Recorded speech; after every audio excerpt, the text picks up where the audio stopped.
So magandang araw kabola, sa video na ito pag-uusapan natin ang breaking news kabola.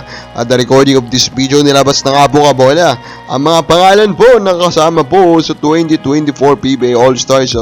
Isa na naman pong mainit na trade rumor. So hindi man nakasubscribe, pakipindot naman po yung subscription button. So ito nga po, All-Star natin will be headed by Mark Baroka and Japet Aguilar. Out of nowhere kabola, si Baroka po yung nag-number 1. In-expect mo po yan? Of course, hindi mo yan in-expect kabola. And Aguilar, again, is a top 2 kabola. Malamang Pampanga kasi yan di ba? Sobrang laki pa rin po ng support po sa kanya kabola. So again, dito po sa PBA All-Star natin ngayon, pina-follow pa rin nila yung team captain concept. So itong dalawang ito, magpipilan po sila sa mga nandito po sa listahan kabola. I-rundown nyo na lang po yung iba pang part nito. Thompson number 3, Pajardo, Abueva, Stan Heidinger, Malonzo, Pauli, Perez, Hanmisi, kabola, the top 10 of Tana, Stanley, Newsam, Romeo, Tolentino, Castro, Halalon, Lassiter, Sanggalang, Bolik. Then of course, yung talagang controversial, Pinto, 21, Rivero, Chongson, Norwood, James Yap, which is chosen po by the host, Bacolod. Then Perkins and Tyler Dio, chosen po by the coaches and the media. Same with Trolliano, and then itong si Cliff Hodge kabola. Now, of course, ang discussion point ngayon talaga is wala na pong iba, kundi ito pong sina John Pinto kabola, sina Rishi Rivero kabola, no? So, are they deserving of a spot in this PBA All-Star?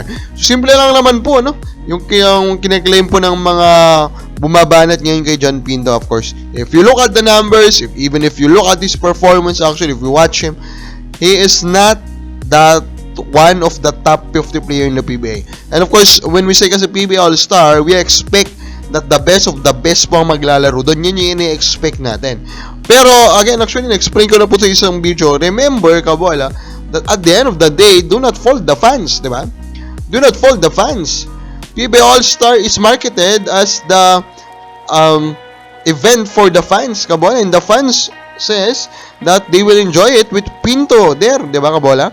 Ganun naman po kasi 100% po na fan vote. So wala tayong magagawa, di ba? Now, nag-a-adjust na sila. Nilagyan na po nila ng coaches and ito pong media vote, kabola. Pero in a way, kulang pa rin yan, di ba? John Pinto will be here to stay, kabola, if they will not change, kabola, the rule. And at the end of the day, wag natin silang sisihin yung mga fans po ng Ginebra, kabola, if they keep on voting Pinto. Kasi they allow it, di ba? The management allow it. So bakit parang kasalanan pa nila, di ba? It's up for the management to change it. Now, ito pa po, mga mainit po na banat, kabola, dito po sa mga comments po. May bulong si Boss, no? Nag-inquire sa Magnolia regarding kay Abueva. So, pag-usapan natin yan sa mga susunod na video. Plantar, Fasciatis, balik na rin natin Wong Ambo at Winston. Si Stan daw sa Converge, kabola. Imposible po yung mangyari, kabola.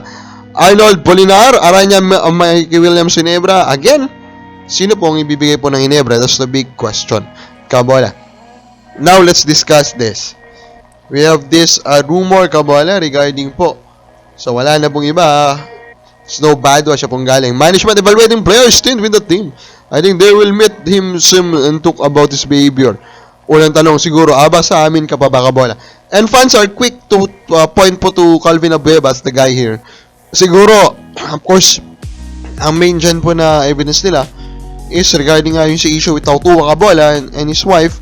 And then regarding na rin, kabola, na connected siya sa Pampanga, Converge, kabola, diba? So, yung mga ganyan po na questions malamang, talagang close sila nitong si Governor Delta Pineda, kabola. So, dito natin makikita na may essence nga yung panghula na si Calvin Abueva ito. Now, is it worth it for Magnolia to give him up? Depende yan sa maging trade, diba? Pero I think there's a big chance talaga na si Calvin Abueva ito, kabola. And actually, yung mga titignan natin, kabola, hindi na rin naman malaking kawalan sa Magnolia kung papakawalan nila ito because of the age, kabola. Nawang talong, will they be able to find a trade with Converge, kabola, that will satisfy them? Kabola, sa palagay mo, si Abueva ba ito? Comment lang po sa baba.